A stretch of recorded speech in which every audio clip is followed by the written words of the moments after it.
Nawe unajikaza, unatia bidii, unakaza nati, unaendelea, lakini the moment unapanga kusonga na kwenda mbele, unajipatanga tuko mahali pale. Yes, mambo ya pande hii inaenda vizuri, lakini tukifika pande hii nyingine mambo ilikwama. Bwana Yesu asifiwe sana.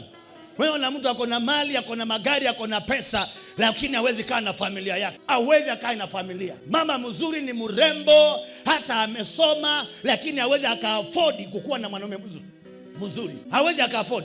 Anaangukianga zile chokopai. Wale watu wameshindwa na maisha. Bwana asifiwe sana. Wale watu wameshindwa na life. Hao ndio kwake ni wengi, lakini kupata a very good person like yeye haiwezekani.